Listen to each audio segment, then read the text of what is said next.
Kahapon nga ginanap ang oath-taking ng new architects sa Proxy by the Oriental Albay. Papunta na kami dyan sa venue, naglakad lang kami from 7-Eleven. Wala na kasing parking space sa hotel. Pagdating namin, ayan at nag-online registration na si Joe. Walang signal sa loob kaya lumabas muna kami sandali. Kasama pa rin namin ang aking gwapong asawa. Syempre, todo support yan. After ng initial registration, bumalik ulit si Joram sa loob ng hotel. Pinakita namin ang kanyang receipt sa kanyang online registration. Yun na nga akala namin tapos na pero hindi pa pala. Ang napakalaking plot twist, hindi pala kasama si Joram sa listahan. Medyo kinakabahan na ako niya ng mga 20 kasi akala ko uuwi na kami. Nakalimutan pala kasi nitong mag-register online. Buti na lang nga at mababait yung mga nasa committee kaya ang nangyari, walk-in registration. Thank you Lord at nagawa agad ng paraan. Thank you so much Architect Jean Caring. Siya yung tumulong sa amin. At sa wakas, sumakses na. Nakapasok. At habang hinihintay namin ang start ng program, konting video muna. Alam nyo na.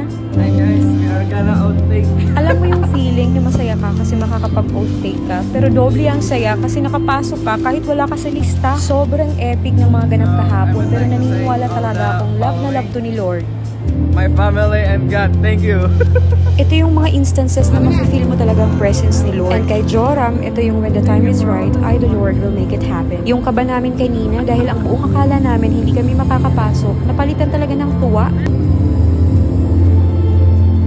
At dito nga nagsimula na ang program, pumasok ng mga executives ng PRC at Board of Architecture. Who would have thought na makikita ko ng personal and up close ang mga executives ng PRC. Dito nga sa puntong to, pinatayo yung mga new architects.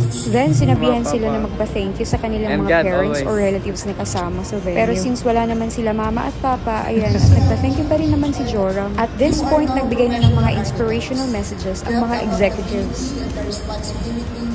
The public through the structures that you will build, which must first of all meet the strictest standards of public safety and welfare. You are literally nation builders because you will be building structures that will be shaping our landscapes, cityscapes, and also our lives. As architects, your role goes beyond blueprints. You now carry the responsibility to shape the spaces where life happens. Homes, schools, hospitals, public spaces. Your work will influence how people live, connect, and dream. Design is never neutral. Every decision you make will either include or exclude, uplift, or overlook. So I urge you, build with sympathy, build with integrity, build with a vision, and reflects both duty and humanity.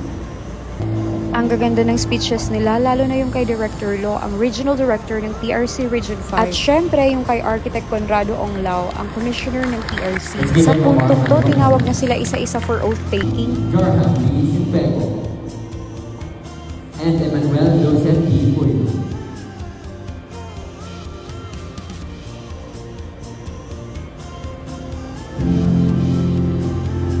Nagsimula na nga ang oath-taking nila. So, before you formally take your oath, I now charge you with the following duties, tasks, and responsibilities. I adhere closely to the ethical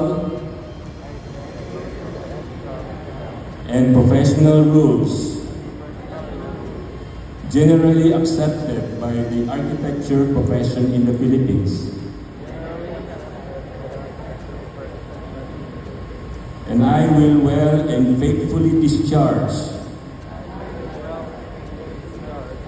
to the best of my ability, the duties and obligations incumbent upon a legally authorized architect practitioner.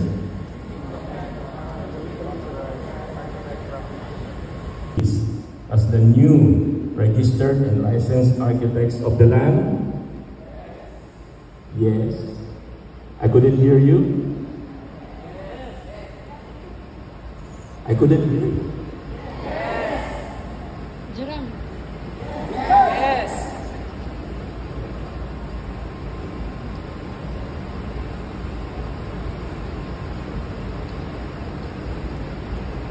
So, we'll proceed to the oath of professionals. please raise your right hand and follow me. Do hereby solemnly swear to abide in all honesty and integrity, to the best of my ability, the duties and responsibilities of being a regular member, and follow the norms of conduct of a noble profession, and endlessly endeavor to further its just ends. I shall humbly seek success, not promulgated by the duly constituted authorities of the Philippines. And I hereby declare that Tapos na yung oath-taking kaya kinamayan na sila ng mga guests.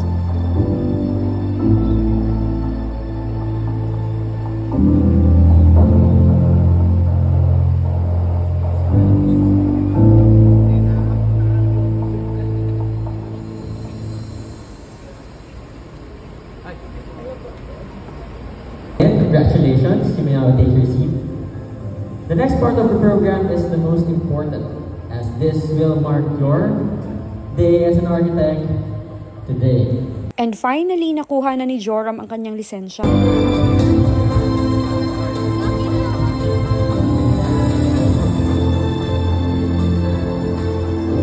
Thank you. Congratulations once again, newly inducted architects. And now we...